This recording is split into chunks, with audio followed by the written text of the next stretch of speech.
이 답안지를 내 놈이 썼느냐?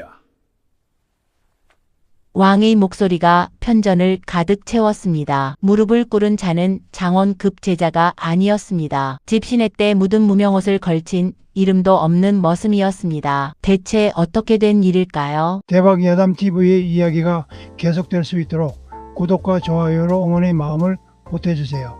그럼 오늘도 감동적인 옛날 이야기 지금 바로 시작합니다. 옛날 옛적 한양 북촌 땅에 엄상국이라는 양반이 살고 있었습니다. 호조판서 벼슬의 기와집만 99칸, 담장 하나만 봐도 어지간한 선비의 집 서너 채는 너끈히 들어갈 크기였습니다. 마당 안에는 사계절 꽃이 지지 않는 화원이 있었고 후원 연못에는 비단잉어가 유유히 헤엄쳤습니다. 소슬대문 앞에는 날마다 말을 타고 인사를 드리러 오는 손님들의 행렬이 끊이지 않았지요. 하인만 10명이 넘었으니 북촌 일대에서 엄상국집 모르는 사람이 없었습니다. 저 집 담장 옆만 지나가도 기름진 음식 냄새가 솔솔 난다더라. 엄판서 댁이야 뭐 한양에서 5손가락 아니지. 사람들은 그 집 앞을 지날 때마다 고개를 높이 들어 바라봤습니다. 그 많은 하인들 중에 돌쇠라는 머슴이 있었습니다. 나이는 22살, 떡 벌어진 어깨에 볕에 그을린 얼굴, 손바닥은 굳은 살이 박여 거칠었고 발 뒤꿈치는 집신이 닳도록 걸어 터져 있었습니다. 입은 것이라고는 낡아 빠진 무명 적삼 하나, 그것도 군데군데 기워 입은 것이었습니다. 돌쇠는 날이 밝기 전부터 일어났습니다. 첫 닭이 울기도 전에 눈을 떴습니다. 마당을 쓸고 물을 길어 나르고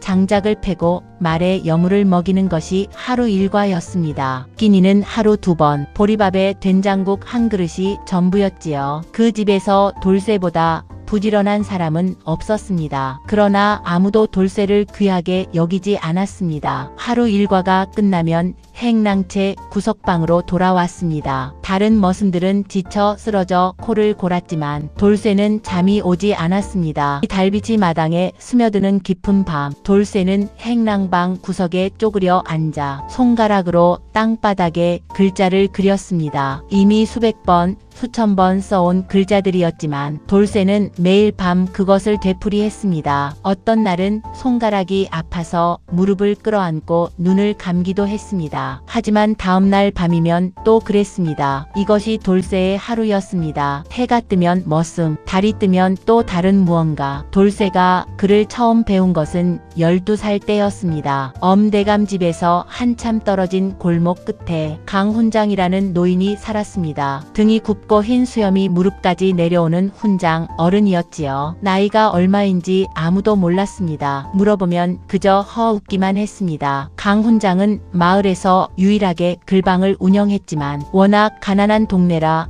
가르치는 아이들 모두 공짜였습니다. 그러다 보니 훈장 어른도 항상 배를 골았지요. 밥보다 책이 많은 집이었습니다. 기둥은 기울고 지붕은 낡아 비가 오면 물이 샜지만 그 좁은 글방은 언제나 아이들의 소리로 가득 찼습니다. 어느 날 돌쇠는 심부름을 가다가 그 글방 앞을 지나쳤습니다. 글방에서는 아이들이 소리 높여 글을 읽고 있었습니다. 수신제 가치국 평천하, 수신제 가치국 평천하. 돌쇠는 그 자리에 멈춰 섰습니다. 저도 모르게 발이 떨어지지 않았습니다. 무슨 뜻인지 알 수 없었지만 그 소리가 이상하게도 마음 깊은 곳을 건드렸습니다. 가슴 안에서 무언가가 꿈틀거리는 것 같았습니다. 그것을 강훈장이 보았습니다. 문 앞에 서서 돌쇠를 조용히 바라봤습니다. 잠시 후 조용히 물었습니다. 얘야, 너도 글을 배우고 싶으냐? 돌쇠는 화들짝 놀라 고개를 저었습니다. 소인은 머슴이옵니다. 글 같은 것은 배울 수 없습니다.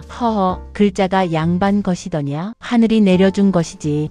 그래도 소인 같은 것이 글을 들어오너라. 강훈장은 돌쇠의 말이 끝나기도 전에 돌아섰습니다. 돌쇠는 잠깐 망설이다가 조심조심 글방 안으로 들어갔습니다. 그날부터 돌쇠는 심부름 길마다 글방에 들렀습니다. 몰래 아무도 모르게. 대감마님이 아시면 큰일 날 것이기에 항상 주위를 살피며 골목 모퉁이를 돌아들었지요. 강 훈장은 돌쇠의 재주를 보고 혀를 내둘렀습니다. 한 번 본 글자는 잊지 않았습니다. 한 번 들은 문장은 그대로 외웠습니다. 하루에 가르쳐주면 사흘치를 스스로 깨쳐왔습니다. 얘야, 너는 타고난 재주가 있다. 훈장 어른, 그래도 소인은 머슴입니다. 이런 재주가 무슨 소용이옵니까? 강 훈장은 돌쇠를 바라봤습니다. 가만히 오래. 그 눈빛에는 안타까움과 따뜻함이 함께 담겨 있었습니다. 훈장 어른은 잠시 말이 없었습니다. 창밖으로 봄바람이 불어들었습니다. 글방 처마 끝에서 참새 한 마리가 짹짹거렸습니다. 강 훈장은 그제야 조용히 입을 열었습니다. 돌쇠야, 예, 훈장 어른. 두 사람의 가치는 태어남이 아니라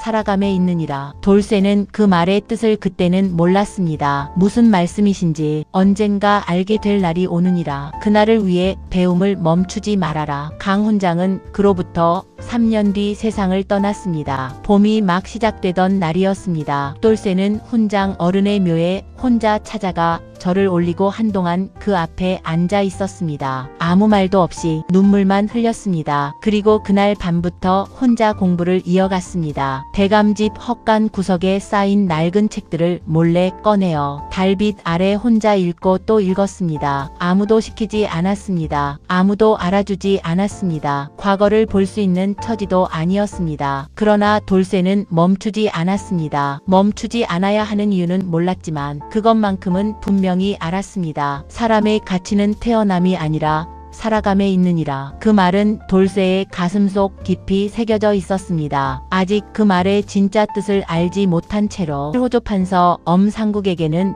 외아들이 있었습니다. 이름은 엄세준, 나이는 22살, 생김새는 제 아비를 빼닮아 훤칠했지만 그것이 전부였습니다. 세준은 날이면 날마다 기생집을 드나들었습니다. 투전판에 앉아 밤을 새우기 일쑤였지요. 책을 손에 잡아본 것이 언제인지 기억도 못했습니다. 서책은 그저 먼지를 쌓아두는 물건이었습니다. 선물로 받은 새 붓도 한번 쓰지 않고 장롱 속에 던져두었습니다. 도련님, 대감마님께서 서재로 오라 하십니다. 나중에 전해라. 도련님, 오늘 훈장 어른이 오십니다. 알았다고 나중에. 도련님, 그러시다가는 대감마님께서 귀찮게 굴지 마라. 하인들이 제 아무리 불러봐야 소용없었습니다. 세주는 공부라면 손사래를 쳤습니다. 코빼기도 비치지 않다가 밤이 깊어야 들어왔고 이튿날 해가 중천에 떠야 일어났습니다. 하루는 엄대감이 직접 사랑채로 찾아왔습니다. 세준아,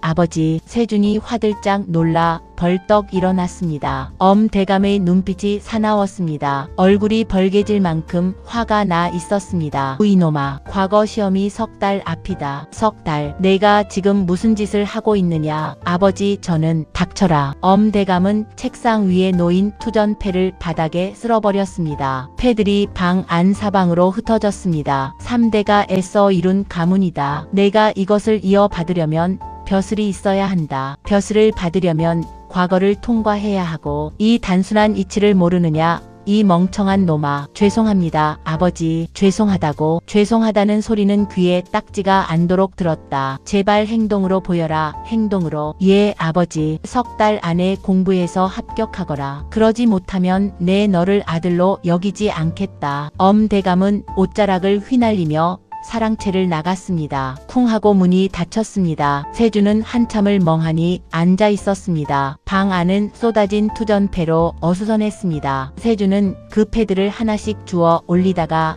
중얼거렸습니다. 석 달의 과거를 불가능한 소리. 그리고 다시 들어 누웠습니다. 엄대감은 호조판서 벼슬에 앉아 한양에서 5 손가락 안에 드는 권세가였습니다. 그러나 속으로는 늘 불안했습니다. 나라에서 호조판서 다음으로 높은 이조판서 자리. 그 자리에 앉은 박 대감이 호시탐탐 엄대감을 노리고 있었기 때문입니다. 박 대감과 엄대감은 10년지기 라이벌이었습니다. 같은 해 과거에 급제하여 벼슬길에 올랐고 그 뒤로 언제나 나란히 경쟁해 왔습니다. 하나가 이조판서면 다른 하나는 호조판서. 하나가 앞서가면 다른 하나가 따라붙었습니다. 박 대감에게는 이미 과거 급제한 아들이 둘이나 있었습니다. 두 아들 모두 당당히 실력으로 붙었다는 것이 세간의 평이었지요. 반면 엄대감의 아들 세주는 아직도 그 아이가 과거에 붙을 가망이 없다더군. 허허, 판서 댁 자제분이 그러시면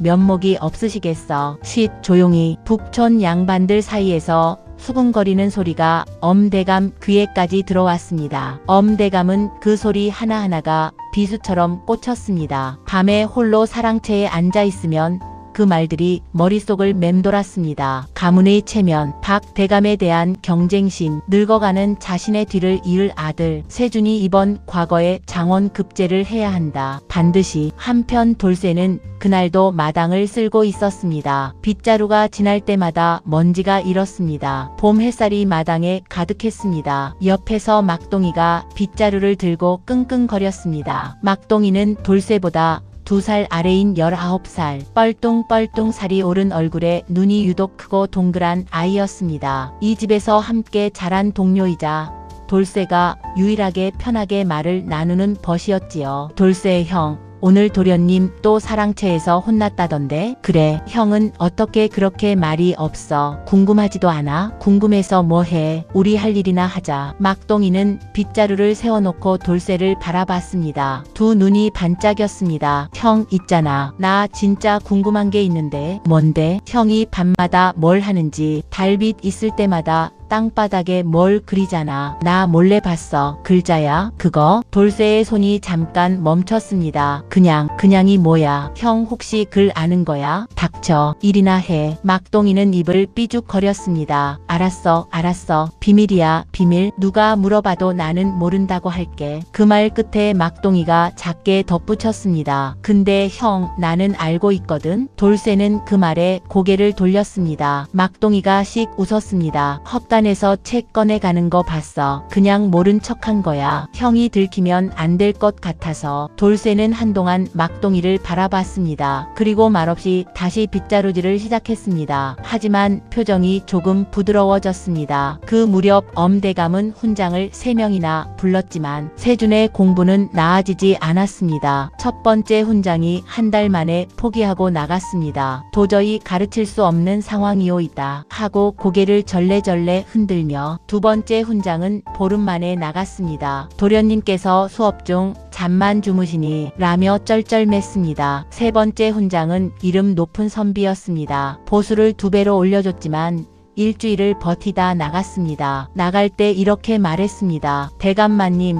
제 실력이 부족한 것이 아니라 말씀드리기 어렵사오나 그릇이 아직 비어있지 않은 것이 문제이옵니다. 그게 무슨 말인지 엄대감은 알아들었습니다. 세준의 머리가 이미 기생과 투정과 술로 가득 차 있으니 새 것이 들어갈 자리가 없다는 뜻이었지요. 나가거라. 더 이상 볼 낯이 없다. 엄대감은 사랑채에 혼자 앉아 머리를 싸쥐었습니다. 등불이 가늘게 흔들렸습니다. 그리고 창밖을 바라봤습니다. 마당에서 돌쇠가 땀을 흘리며 장작을 패는 모습이 보였습니다. 착착착 도끼가 리듬감 있게 내려꽂혔습니다. 일하는 모습 하나는 흠잡을 데가 없는 녀석이었습니다. 엄대감의 눈이 가늘어졌습니다. 어느 날 밤 엄대감의 신복 하인이 행랑채를 몰래 들여다봤습니다. 달빛 아래 땅바닥에 글자를 쓰는 돌쇠의 모습을 보았습니다. 손가락으로 한자 한자 공들여 썼습니다. 그 보고가 엄대감에게 들어갔습니다. 엄대감은 헛간 구석에 숨겨진 책들을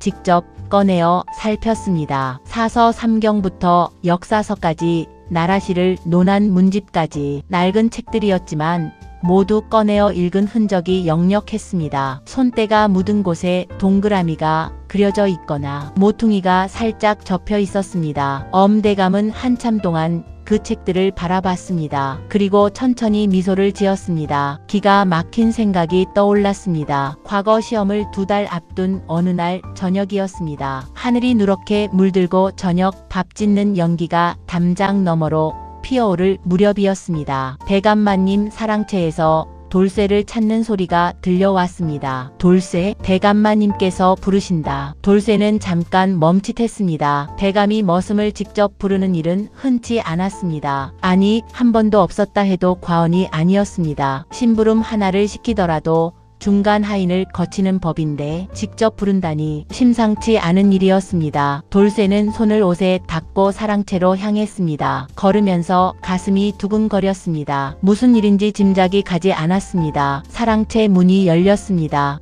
대감이 혼자 앉아 있었습니다. 촛불 하나만 켜놓은 조용한 방. 평소에 위험 있는 모습과 달리 대감의 얼굴에는 무언가 복잡한 감정이 스쳐갔습니다. 돌쇠, 예, 대감마님. 앉거라. 돌쇠는 조심스럽게 문 앞에 앉았습니다. 대감은 한참 동안 말이 없었습니다. 찻잔을 들었다가 내려놓았습니다. 그러다가 낮고 무거운 목소리로 물었습니다. 네가 그를 안다고? 돌쇠의 심장이 쿵 내려앉았습니다. 들켰다. 그 생각이 번개처럼 머리를 스쳤습니다. 소소이는 거짓말하지 마라. 대감은 돌쇠의 눈을 똑바로 바라봤습니다. 나는 여러 날 전부터 알고 있었다. 네가 헛간에서 책을 꺼내 읽는 것도, 밤마다 땅에 글자를 쓰는 것도, 심지어 어떤 책을 읽었는지까지도. 돌쇠는 고개를 숙였습니다. 등에 식은땀이 흘렀습니다. 죽을 죄를 지었습니다. 대감마님, 죽을 죄? 대감은 피식 웃었습니다. 아니다. 오히려 잘됐다. 돌쇠가 고개를 들었습니다. 대감은 천천히 말을 이어갔습니다. 한마디 한마디 무게 있게. 다음 달 과거 시험. 세준이 놈이 공부를 하나도 못했다. 이대로라면 낙방은 불을 보듯 뻔하지. 그래서 내가 대신 시험을 봐줬으면 한다. 방 안이 조용해졌습니다. 촛불이 가늘게 흔들렸습니다. 어디선가 밤벌레 소리가 들렸습니다. 돌쇠는 자신의 귀를 의심했습니다. 네, 대감마님, 지금 뭐라고 하셨습니까? 들은 대로다. 세준이 대신 내가 과거 시험을 봐달라는 것이다. 돌쇠는 한동안 입을 열지 못했습니다. 뇌리에 여러 가지 생각이 한꺼번에 몰아쳤습니다. 과거 시험에서 부정을 저지르는 것은 참수형에 해당하는 죄였습니다. 부정이 들키면 당사자뿐 아니라 관련된 자 모두가 화를 입습니다. 들키는 순간 죽는다. 그것만은 분명했습니다. 대감마님, 그것은 목숨을 내놓는 일이옵니다. 안다. 시험장에서 들키면 소인은 물론이거니와 대감마님 가문까지 큰 화를 입습니다. 안다고 했다. 대감은 느긋하게 찻잔을 들었습니다. 마치 세상 아무 일도 아닌 것처럼. 하지만 들키지 않으면 그만이지 않느냐. 돌쇠는 고개를 저었습니다. 소인은 할 수 없습니다. 순간 대감의 눈빛이 차갑게 변했습니다. 할 수 없다. 예, 그것은 나라를 속이는 일이옵니다. 소인은 비록 머슴의 신분이오나 그 일만은. 돌쇠, 대감이 천천히 찻잔을 내려놓으며 말했습니다. 목소리는 낮고 조용했지만 그 안에 서늘한 기운이 서려 있었습니다. 내 어미 말이다. 돌쇠가 굳었습니다. 이 집에 팔려올 때 나이가 몇이었더냐? 6살이었지. 어미가 병이 들어 내 놈을 팔고 약값을 댔던 것 아니더냐? 그 어미가 지금 어디 있는지 아느냐? 돌쇠의 입술이 떨렸습니다. 모릅니다. 충청도 어느 마을에 살고 있다. 지금도 살아있지. 나이가 들어 밭도 못 일구고 이웃집 도움으로 연명하고 있다더군. 물론 내가 찾아낼 수도 있다만 그 말이 무슨 뜻인지 돌쇠는 모를 리 없었습니다. 손이 떨렸습니다. 대감마님, 2가지다. 시험을 봐주면 내 어미에게 논 5마지기를 내려주겠다. 평생 굶지 않을 땅이다. 그리고 너는 이 집에서 해방시켜 자유로운 몸으로 풀어주겠다. 면천이다. 면천. 머슴 신분에서 벗어나는 것. 꿈에서도 생각해 본 적 없는 일이었습니다. 거절하면?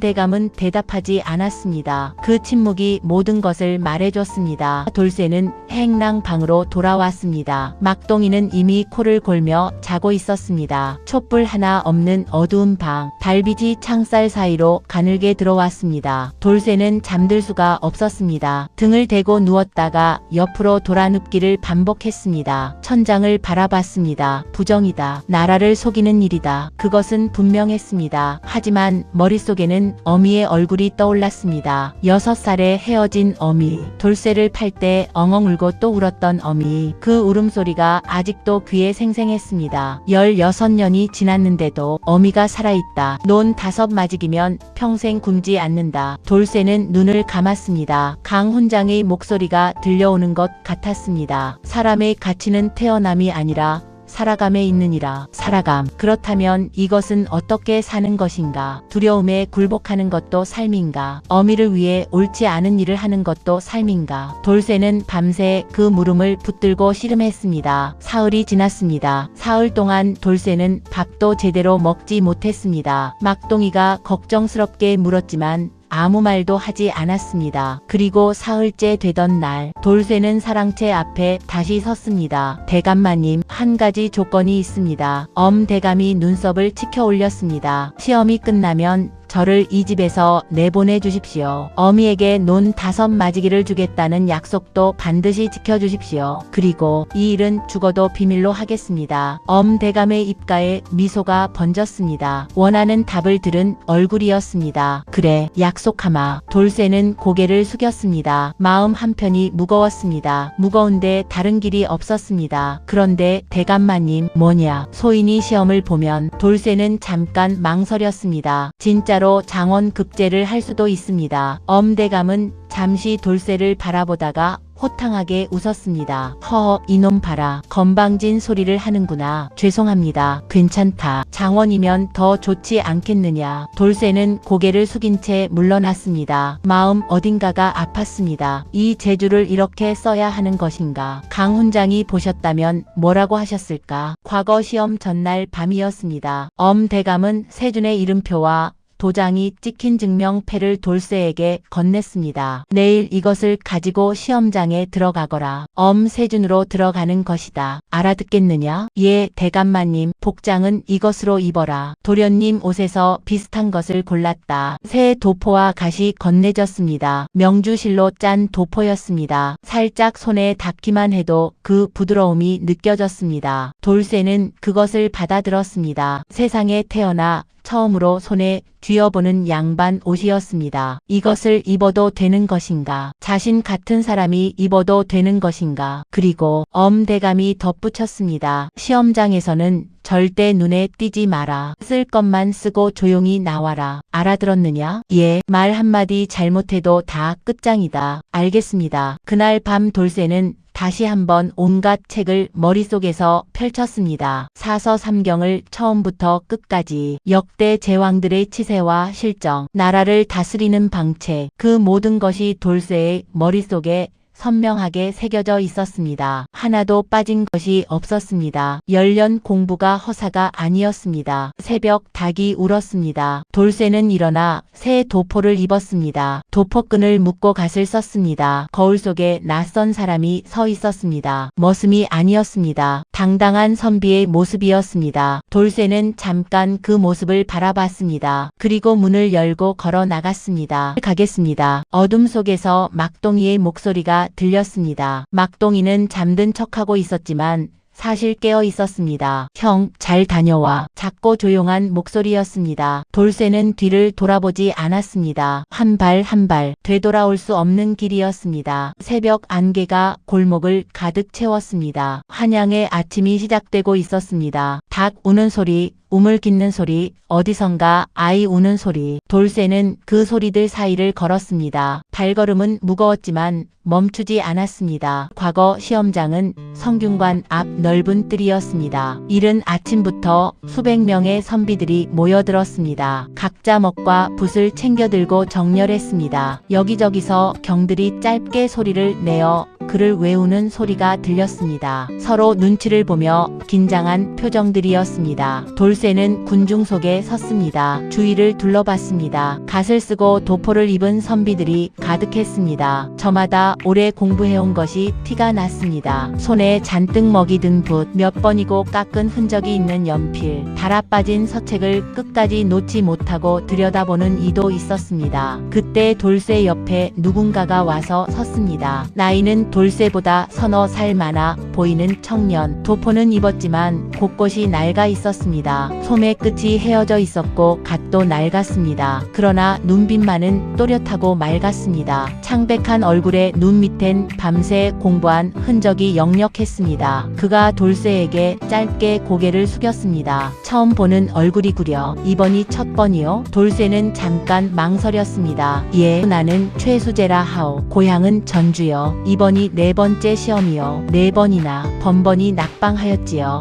허, 최수재는 쓴 웃음을 지었습니다. 그러나 그 웃음 안에 포기가 없었습니다. 아버지가 돌아가시기 전에 제발 한 번만 붙어달라 하셨소. 올해가 마지막 기회인 셈이요. 더 이상은 어머니 혼자 고향집을 지키게 할 수 없으니. 돌쇠는 그를 바라봤습니다. 마음 어딘가에 무언가가 걸렸습니다. 이 사람은 진심으로 이 자리에 와 있었습니다. 아비의 유언을 가슴에 품고 온 것이었습니다. 반드시 되실 겁니다. 최수재는 눈을 깜짝였습니다. 예상 못한 말이었는지 잠깐 멍하니 돌쇠를 바라봤습니다. 그러다가 부드럽게 웃었습니다. 그렇게 봐주시니 고맙소. 그나저나 댁은 어느 댁 자제분이요? 돌쇠는 잠깐 멈칫했습니다. 호조판서 엄상국의 아들입니다. 최수재의 눈이 살짝 커졌습니다. 오, 호조판서 댁 자제분이 여기. 그런데 댁을 보니 뭔가 다르구려. 다르다니요? 판서 댁 자제분치고는 눈빛이 너무 담담하오. 보통 이런 자리에 귀한 집 자제들은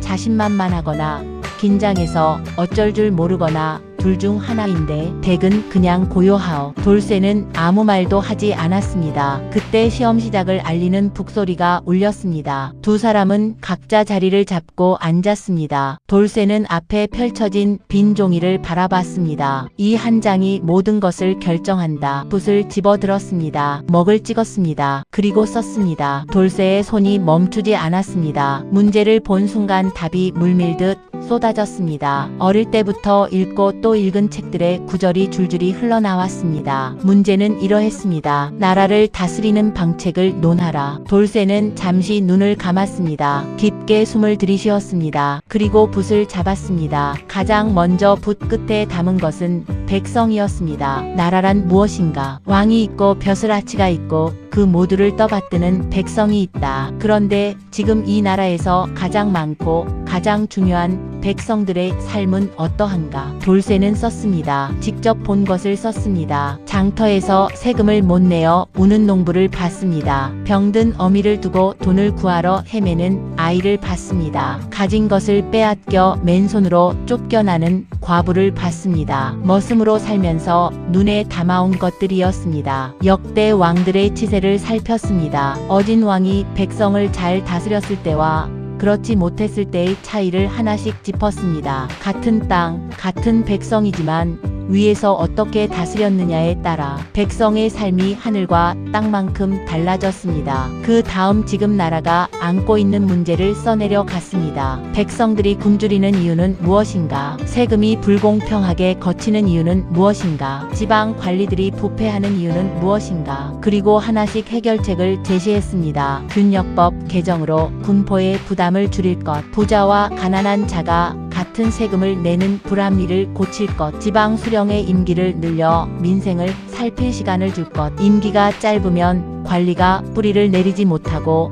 착취만 하다 떠나기 때문이었습니다. 백성이 직접 왕에게 억울함을 고할 수 있는 창구를 만들 것, 억울함이 쌓이면 백성은 등을 돌리고 나라는 흔들리기 때문이었습니다. 글씨는 또렷하고 힘 있었습니다. 논리는 막힘이 없었습니다. 단순히 책에서 외운 내용이 아니었습니다. 그것은 달빛 아래 혼자 앉아 수없이 생각하고 또 생각한 것들이었습니다. 머슴으로 살면서 직접 몸으로 느낀 것들이었습니다. 눈으로 보고 가슴으로 새긴 것들이었습니다. 12살부터 22살까지 10년 동안 쌓아온 것들이 종이 위에 쏟아졌습니다. 시험관이 지나가다 돌쇠의 답안지를 흘깃 봤습니다. 그리고 멈췄습니다. 발걸음이 딱 멈췄습니다. 고개를 약간 기울이고 다시 봤습니다. 한 줄, 두 줄, 시험관의 눈썹이 올라갔습니다. 잠깐 더 들여다보다가 다시 걸어갔습니다. 아무렇지 않은 척. 그러다가 다시 돌아왔습니다. 이번에는 아예 돌쇠 등 뒤에 서서 멈췄습니다. 조금 더 오래 서 있었습니다. 옆 시험관을 살짝 불러 속삭였습니다. 두 사람이 나란히 돌쇠의 답안지를 내려다 봤습니다. 서로 눈길을 나눴습니다. 그 눈빛에 놀라움이 담겨 있었습니다. 다시 각자의 자리로 돌아갔습니다. 하지만 그 뒤로도 그 시험관은 두 번 더 지나쳐 가면서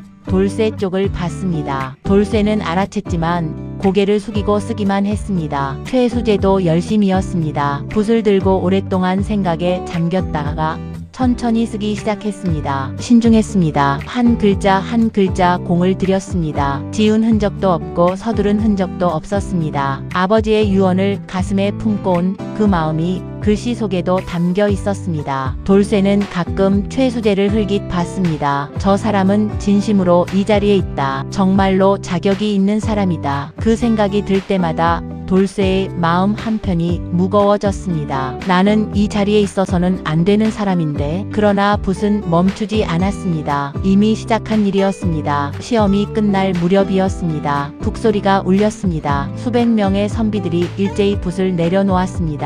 여기저기서 긴 숨을 내뱉는 소리가 들렸습니다. 최수재가 고개를 들었습니다. 돌쇠와 눈이 마주쳤습니다. 최수재는 조용히 고개를 끄덕였습니다. 돌쇠도 고개를 끄덕였습니다. 두 사람은 말 한마디 없이 그 짧은 시간을 나눴습니다. 어쩐지 서로를 알아보는 것 같은 시간이었습니다. 최수재가 낮게 속삭였습니다. 백은 분명히 됩니다. 그냥 느낌이 아니라 확신이요. 돌쇠는 아무 말도 하지 않았습니다. 고맙다는 말도 못했습니다. 시험이 끝나고 사흘이 지났습니다. 성균관 앞 방목판에 합격자 명단이 나붙는다는 소식에 한양 북촌 일대가 들썩였습니다. 엄대감은 아침부터 사랑채에 앉아 소식을 기다렸습니다. 밥도 제대로 먹지 못했습니다. 물만 마시면서 안절부절 못했습니다. 몸종 아이가 방목판 앞을 드나들며 쉬지 않고 보고를 올렸습니다. 아직 나붙지 않았습니다. 아직입니다. 대감마님, 조금 더 기다리셔야 할 것 같습니다. 엄대감은 손을 무릎 위에 올려놓고 꽉 쥐었다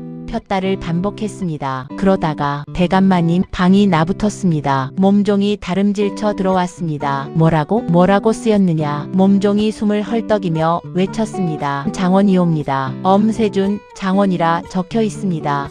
대감마님. 엄대감은 그 자리에서 눈을 질끈 감았습니다. 두 손을 하늘을 향해 모았습니다. 입술이 떨렸습니다. 하늘이 우리 가문을 버리지 않았구나. 엄대감 집에 잔치가 벌어졌습니다. 화인들이 뜰 가득 상을 차렸습니다. 갈비찜에 전유어에 식혜까지. 이웃 양반들이 축하를 하러 몰려들었습니다. 박 대감을 제외하고 북촌에 내로라 하는 양반들이 모두 모였지요. 허허. 호조판서 댁에 장원이 나왔다는 소식을 들었소이다. 역시 엄대감 댁이야. 명문가는 달라. 도련님, 이제 어느 벼슬에 나가실 것이오? 사원부나 홍문관이 좋지 않겠소? 세주는 아버지 옆에 앉아 어색하게 웃었습니다. 예, 열심히 하겠습니다. 세준 본인도 당황스러웠습니다. 자신이 장원급 제자가 되어 있다니, 그것도 시험을 보지도 않았는데. 엄대감은 흐뭇하게 아들을 바라봤습니다. 수십 명의 손님들에게 연신 고개를 끄덕이며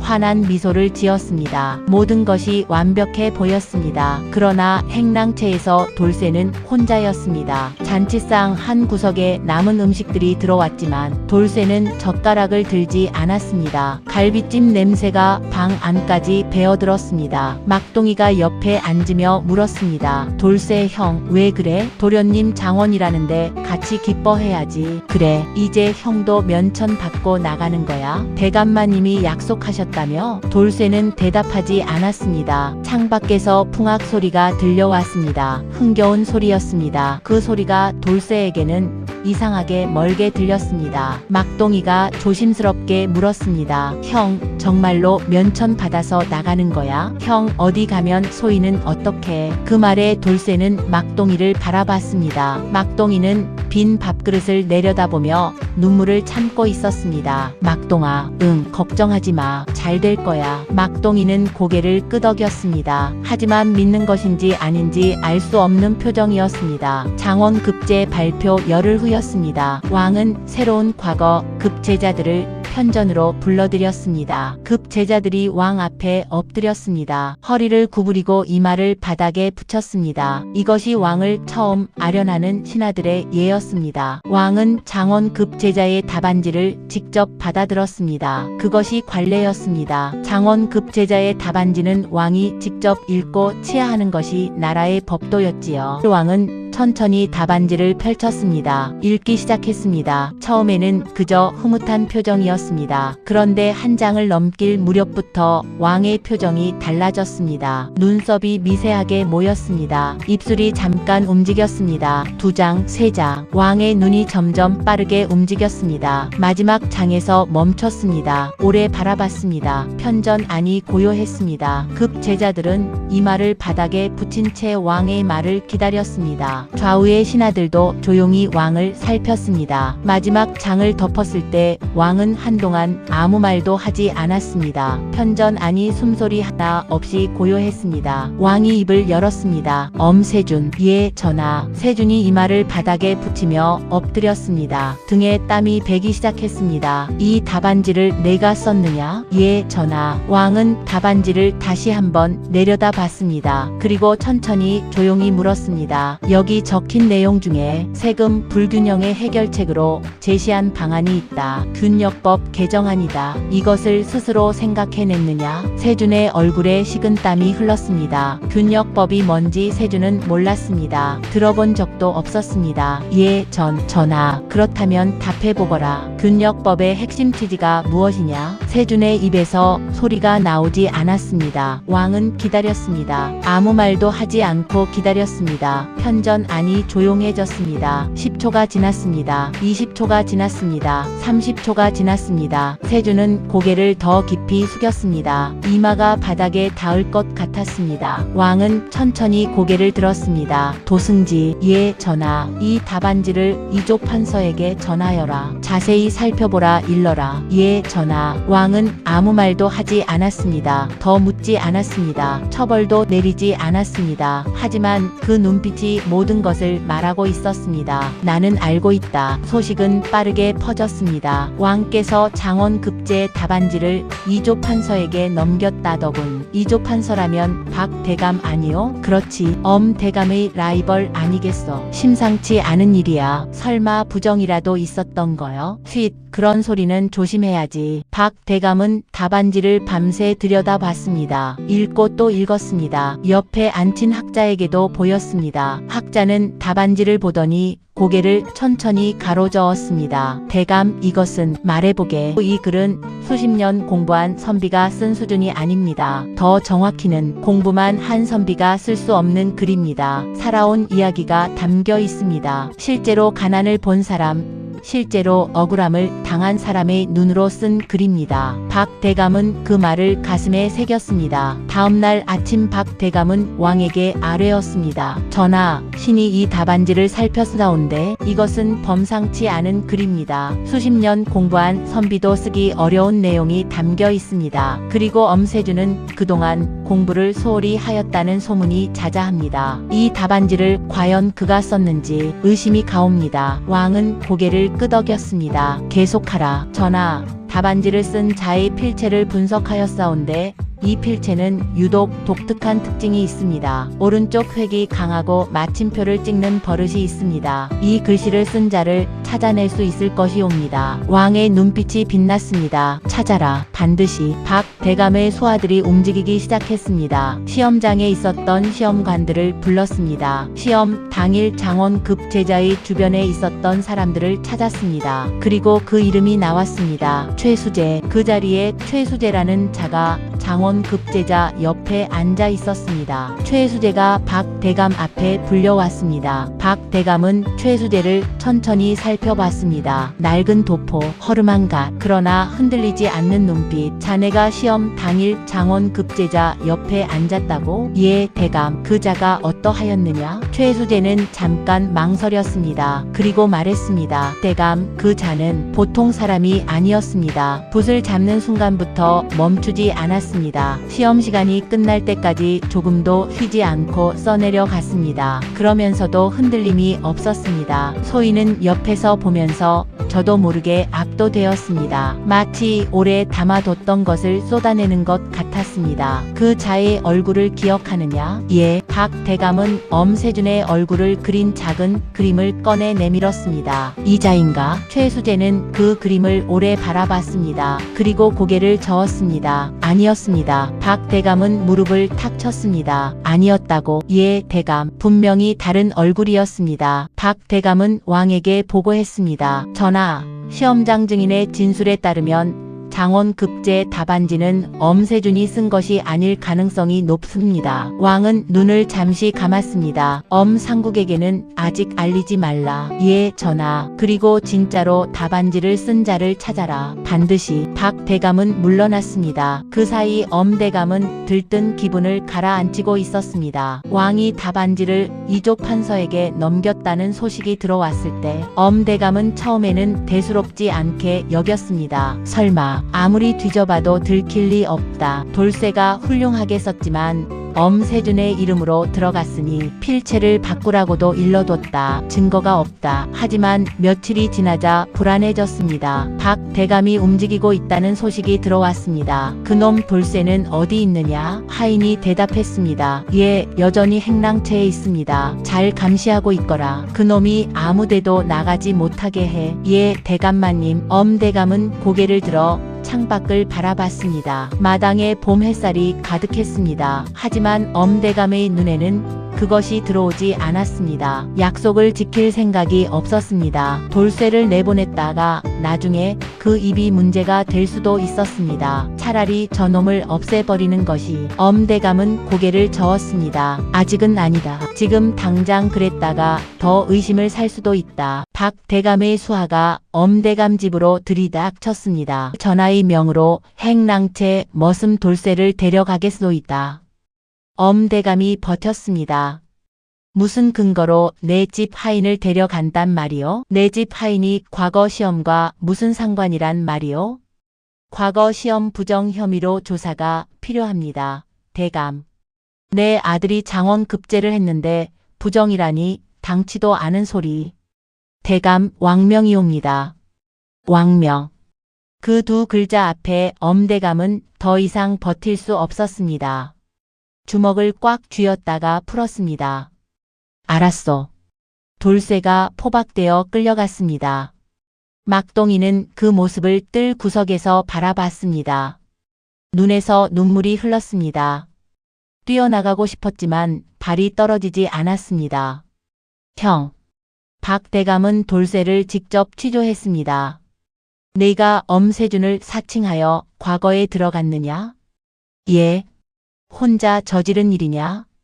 돌쇠는 잠깐 머뭇거렸습니다. 엄대감이 시킨 대로 말하면 된다. 그러면 목숨은 건진다. 예. 소인 혼자 저지른 일입니다.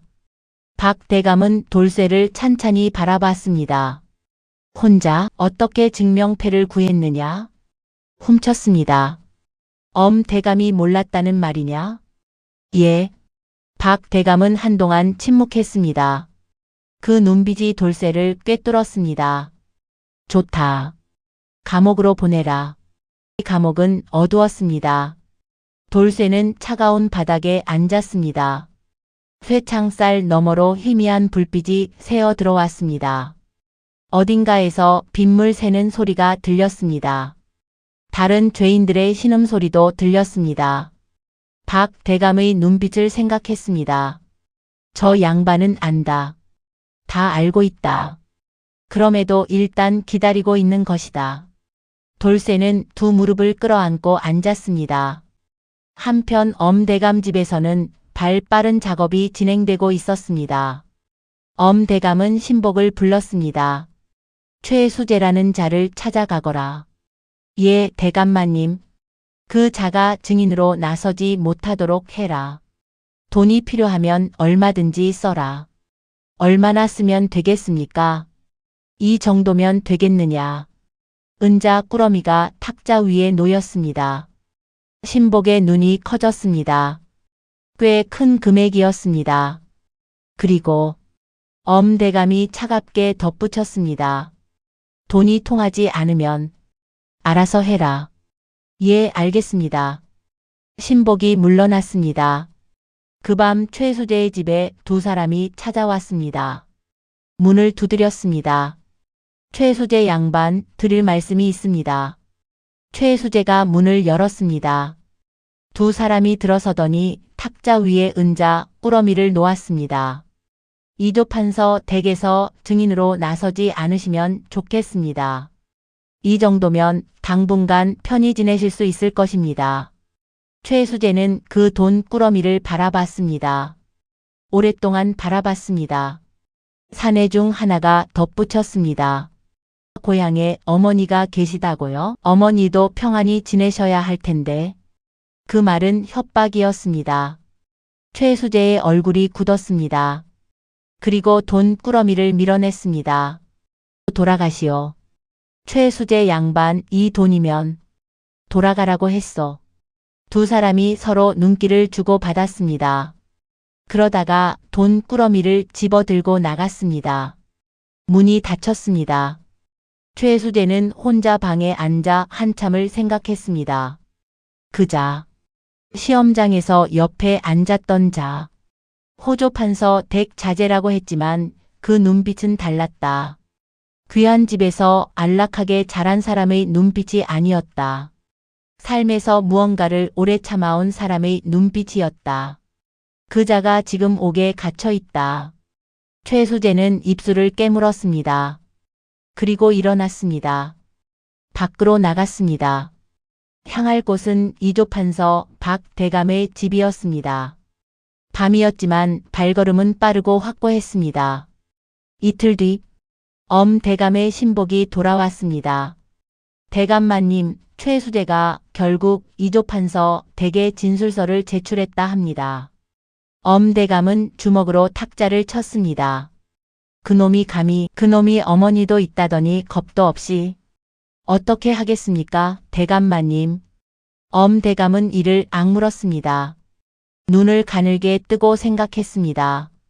이제 옥에 있는 돌쇠 놈을 손봐야 한다. 그놈의 입을 완전히 막아야 해. 어떻게 말씀이십니까? 돌쇠가 형벌을 받기 전에 먼저 죽었다고 보고되면 그뿐이다. 옥 안에서 죽는 것이 그리 드문 일이더냐. 신복의 얼굴이 굳었습니다. 대감마님, 그것은 너무 큰 죄이옵니다. 만약 나중에 나는 모른다. 내가 알아서 했겠지. 신복은 더 이상 말하지 않았습니다. 그날 밤 옥지기가 속삭이며 돌쇠에게 전가를 전했습니다. 이봐, 머슴. 돌쇠가 고개를 들었습니다. 엄대감이 전가를 보내왔어. 뭐라고요? 어미에게는 논을 주지 않겠다고. 그리고 내가 끝까지 혼자 저지른 일로 버티지 않으면 어미를 찾아가겠다고 하더군. 돌쇠의 눈이 깊어졌습니다. 그리고 또 하나. 옥지기는 주위를 살피더니 더 낮게 말했습니다. 사흘 뒤 형벌이 내려진다더군. 사형. 돌쇠는 눈을 감았습니다. 사형. 그 말이 가슴에 박혔습니다. 나라를 속인 죄, 과거를 농락한 죄, 신분을 속이고 시험장에 들어간 죄, 모두 돌쇠 혼자 짊어진 죄였습니다. 이게 끝이구나. 어둠 속에서 돌쇠는 처음으로 눈물을 흘렸습니다. 소리도 없이 그저 조용히 어미의 얼굴이 떠올랐습니다. 6살 때 헤어지던 날, 어미는 돌쇠를 품에 안고 한참을 울었습니다. 냄새가 기억났습니다. 헌 삼배 적삼 냄새, 볕에 그을린 따뜻한 손, 그 손이 돌쇠의 머리를 쓰다듬었습니다. 어미는 너를 팔았다. 하지만 어미 마음속에서는 한 번도 판 적이 없다. 그 말이 떠올랐습니다. 16년이 지났는데도 또렷했습니다. 그리고 강훈장의 목소리가 들려왔습니다. 사람의 가치는 태어남이 아니라 살아감에 있느니라. 살아감. 돌쇠는 이것이 제대로 사는 것인가 물었습니다. 두려움에 굴복하고 힘 있는 자의 말에 따르고 진실을 숨기고 그렇게 목숨을 연명하는 것이 사는 것인가? 아니면 진실을 말하고 죽는 것이 사는 것인가? 돌쇠는 오래도록 그 물음을 붙들었습니다. 밤이 깊었습니다. 옥 안에 달빛이 가는 줄기로 들어왔습니다. 돌쇠는 그 빛을 바라봤습니다. 어릴 때 생각이 났습니다. 달빛이 마당에 드는 밤마다 땅바닥에 글자를 썼습니다. 하루도 빠지지 않았습니다. 왜 그랬을까? 아무도 알아주지 않는데, 머슴인 신부는 변하지 않는데, 과거를 볼 수도 없는데, 그런데도 매일 밤 그것을 반복했습니다. 돌쇠는 그 이유를 이제야 알 것 같았습니다. 그것은 두려움을 이기기 위해서였습니다. 공부를 하는 동안만큼은 자신이 머슴이 아니었습니다. 머슴으로 태어났지만 그 시간만큼은 사람으로 살고 있었습니다. 두려움이란 살아가다 보면 반드시 찾아오는 것, 그것을 이기는 힘은 진실 앞에 서는 것이라고 어딘가에서 읽은 기억이 났습니다. 돌쇠는 생각했습니다. 내가 지금 가장 두려운 것이 무엇인가? 죽음이 두렵습니다. 어미에게 해가 갈까 두렵습니다. 그리고 진실을 말하지 못한 채 죽는 것이 두렵습니다. 강훈장이 말했습니다. 사람의 가치는 태어남이 아니라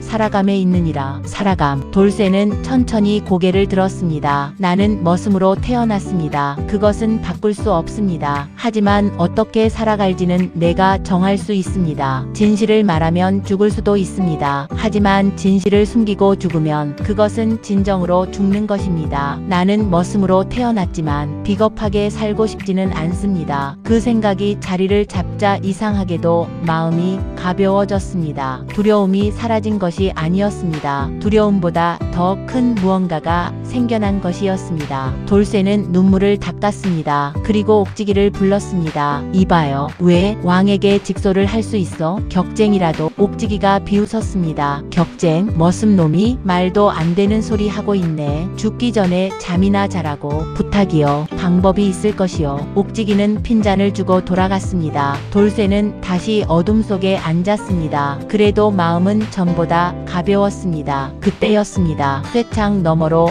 작은 종이 한 장이 살며시 밀려 들어왔습니다. 돌쇠는 그것을 집었습니다. 달빛에 가까이 대고 읽었습니다. 내일 새벽 옥지기 교대 시간에 창 하나가 열린다. 그 길로 나와라. 어서. 마이너스 막동. 돌쇠는 그 종이를 꽉 쥐었습니다. 이 녀석이. 눈물이 났습니다. 이번에는 소리가 났습니다. 작게, 아주 작게. 새벽이었습니다. 어둠이 채 가시지 않은 시각 옥창 하나가 소리 없이 열렸습니다. 막동이가 밖에서 기다리고 있었습니다. 얼굴이 새하였습니다. 밤새 얼마나 기다렸는지 발이 굳어 있었습니다. 형, 어서. 막동아, 너 어떻게 된 거야? 나중에. 일단 나와. 돌쇠가 좁은 창으로 빠져나왔습니다. 막동이가 보따리를 내밀었습니다. 옷이야. 갈아입어. 그리고 형. 막동이가 숨을 고르며 말했습니다. 최수재라는 분 기억해? 돌쇠가 눈을 크게 떴습니다. 시험장에서 옆에 앉았던? 응. 그분이 어제 저녁에 나를 찾아왔어. 어떻게 알고 찾아왔는지. 형이 옥에 갇혔다는 소식을 듣고 자기가 증인이 되겠다고 했어. 이미 이조판서 박 대감한테 진술서도 냈대. 돌쇠는 잠깐 말을 잃었습니다. 왜? 그분 말이 진짜 실력 있는 사람이 억울하게 죽으면 안 된다고. 자기는 4번이나 시험을 봤는데 아직까지 붙지 못한 사람이라고. 실력 있는 사람이 이 나라에서 제대로 인정받아야 자기 같은 사람에게도 기회가 온다고. 돌쇠의 눈시울이 붉어졌습니다. 그 사람은 돌쇠를 만난 게 한 번인데 그 짧은 시간에 무언가를 봤던 것이었습니다. 막동이가 돌쇠의 손을 꽉 잡았습니다. 형, 이제 진짜 말해. 왕한테 다 말해. 그렇게 하면 형이 죽더라도 진실은 남잖아. 그게 더 낫지 않아? 돌쇠는 오래 막동이의 손을 바라봤습니다. 이 녀석 손도 거칠었습니다. 함께 일해온 손이었습니다.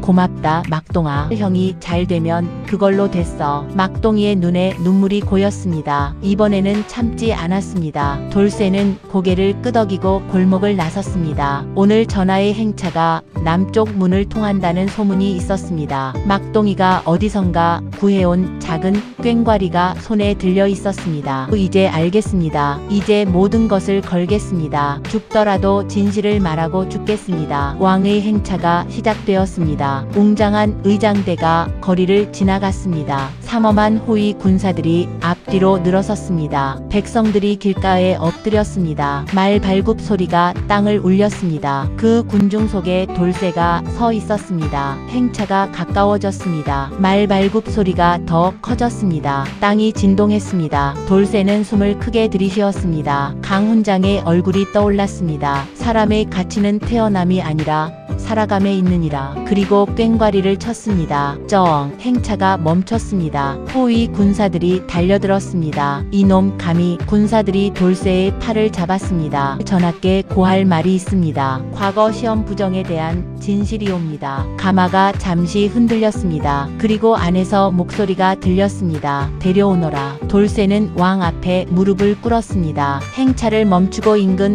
관하로 자리를 옮긴 뒤 왕은 돌쇠를 똑바로 바라봤습니다. 주위에 신하들이 가득했습니다. 이조판서 박대감도 그 자리에 있었습니다. 왕이 내려다보며 말했습니다. 이 답안지를 내 놈이 썼느냐? 그 목소리가 방 안을 가득 채웠습니다. 돌쇠는 고개를 들었습니다. 왕의 눈을 바라봤습니다. 예, 전하. 소인이 썼습니다. 신하들이 술렁였습니다. 소인은 호조판서 엄상국 댁 머슴 돌쇠이옵니다. 엄대감의 명을 받아 도련님 대신 과거에 들어갔습니다. 엄상국의 명이라고? 예, 전하. 이것은 소인 혼자 저지른 일이 아니옵니다. 엄대감이 아들 세준을 장원 급제시키려 소인을 이용한 것이옵니다. 소인은 어미를 볼모로 협박을 받았고 그 명을 거부할 수 없었습니다. 어미를? 예, 오래전 팔려온 소인의 어미를 찾아내어 해코지하겠다 하였습니다. 신하들 사이에서 술렁임이 더 커졌습니다. 왕은 조용히 물었습니다. 증거가 있느냐? 전하,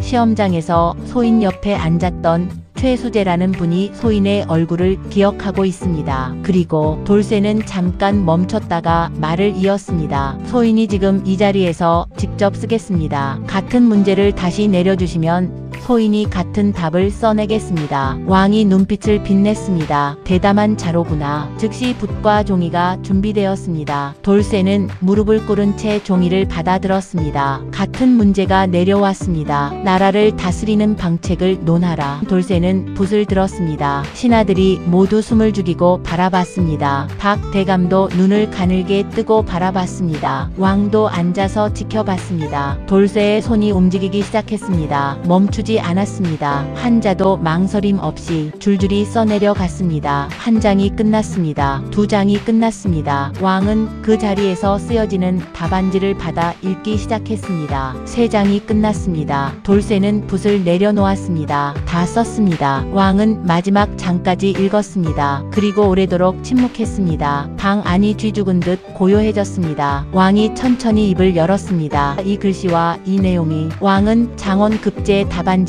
돌쇠가 방금 쓴 종이를 나란히 놓았습니다. 한치도 다르지 않구나. 박 대감이 두 답안지를 함께 살폈습니다. 그리고 고개를 끄덕였습니다. 전하, 동일한 필체이옵니다. 그리고 내용 또한 알고 있다. 왕은 두 종이를 내려다 봤습니다. 오래 바라봤습니다. 이조판서 박 대감. 예, 전하. 엄상국을 즉시 이 자리로 불러라. 예, 전하. 엄대감이 들어섰습니다. 처음에는 여유 있는 표정이었습니다. 자신감도 있었습니다. 아직 드러난 것이 없다고 생각했는지. 그런데 돌쇠를 봤습니다. 그 순간 엄대감의 얼굴에서 핏기가 가셨습니다. 이놈이. 왕이 말했습니다. 엄상국. 전하, 이 머슴이 하는 말을 들었느냐? 전하, 이것은 저 천한 놈이 만들어낸 거짓말이옵니다. 소신은 아무것도 모릅니다. 저 놈이 멋대로 아들의 이름을 도용하여 시험에 들어간 것이옵니다. 그렇다면 왕은 두 장의 답안지를 들어 보였습니다. 이것과 이것이 똑같이 쓰여진 것은 어찌 된 것이냐? 방금 이 자리에서 쓴 것이다. 그것은. 그리고 이조판서의 보고에 따르면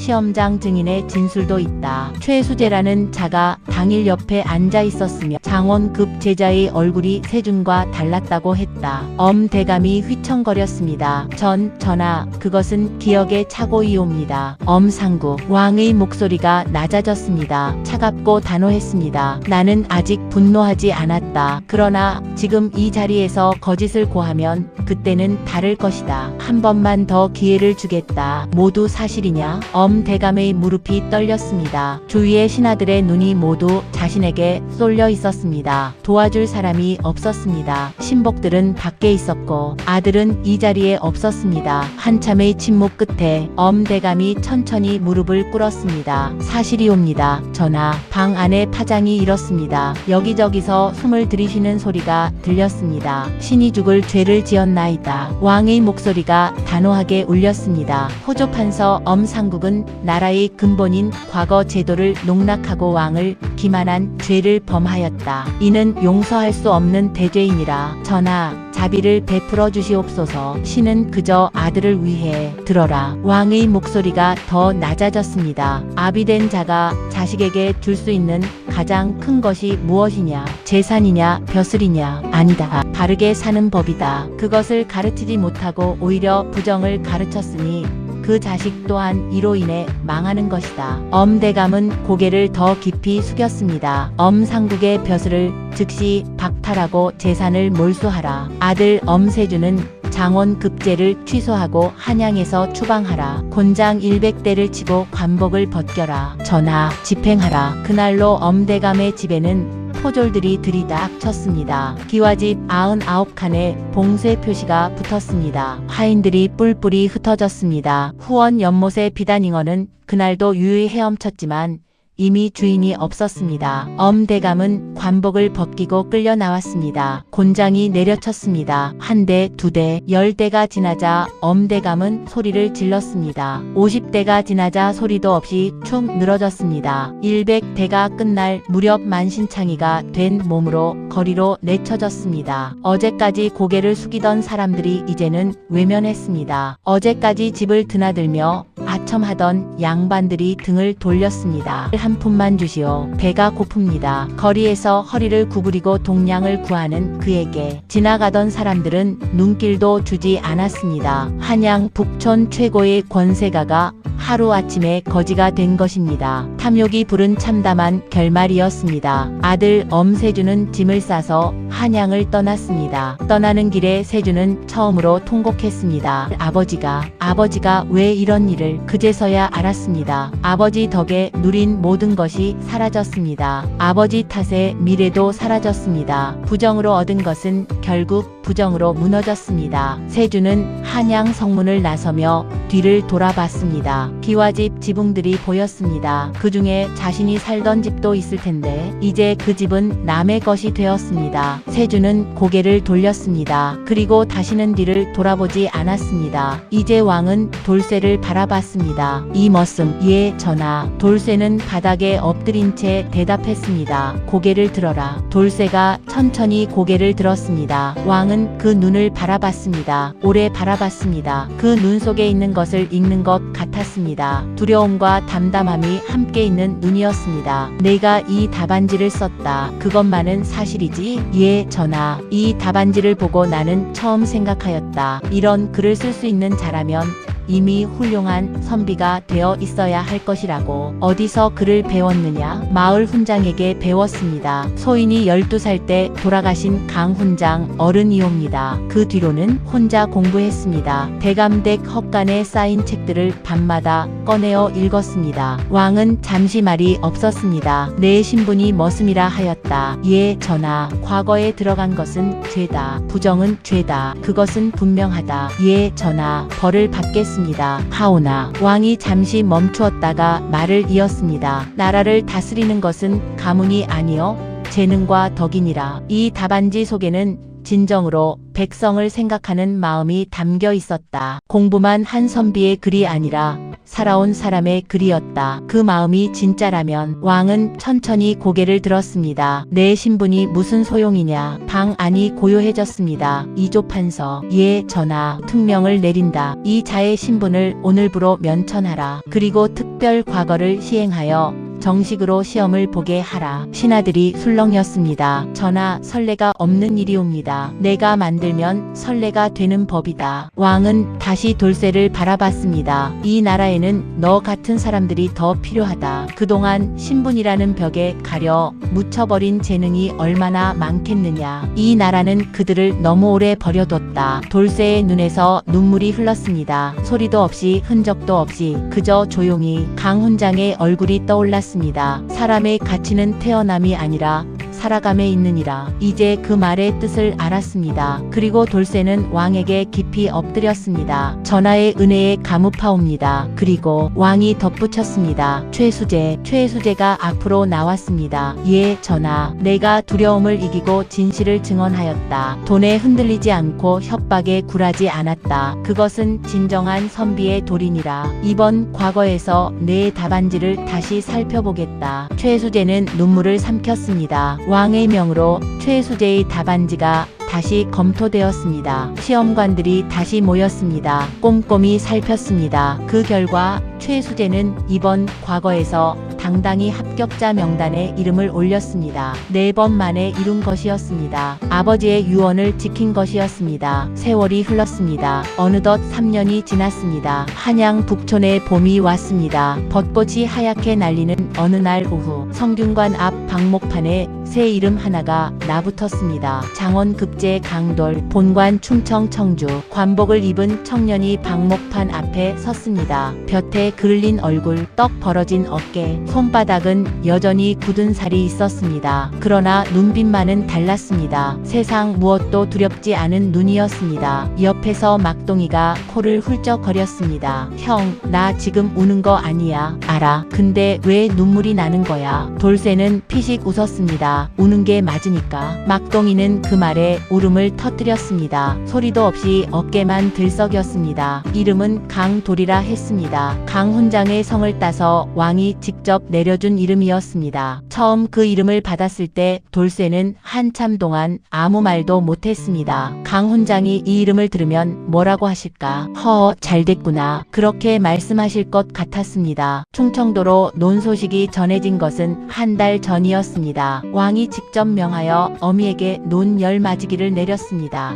대감이 약속하지 않은 2배의 땅이었습니다. 어미의 답장이 왔습니다. 글자를 모르는 어미가 이웃집 서당 아이에게 부탁한 편지였습니다. 아들아, 잘 살아라. 어미는 잘 있다. 그것뿐이었습니다. 그게 전부였지만 돌쇠는 그 짧은 문장을 100번도 더 읽었습니다. 방목판 앞에서 강돌은 눈을 들어 하늘을 봤습니다. 봄볕이 따뜻했습니다. 벚꽃이 한 잎 두 잎 내려왔습니다. 어디선가 강훈장의 목소리가 들리는 것 같았습니다. 사람의 가치는 태어남이 아니라 살아감에 있느니라. 이제 강돌은 그 말의 뜻을 알았습니다. 태어남은 우리가 정할 수 없습니다. 하지만 살아감은 우리가 정하는 것입니다. 두려움 앞에서 어떻게 서느냐, 진실 앞에서 어떻게 서느냐, 그것이 한 사람의 가치를 완성하는 것이었습니다. 강돌은 걸었습니다. 봄꽃이 날리는 거리를 이제 자신의 이름으로, 자신의 발로. 이 이야기는 오늘날까지 이렇게 전해집니다. 호조 판서의 집에서 마당을 쓸던 머슴 하나가 왕 앞에 무릎 꿇고 진실을 고하여 마침내 자신의 이름을 방목판에 올렸다고. 그 머슴의 이름은 강돌이었습니다. 그를 가르친 훈장의 성을 받아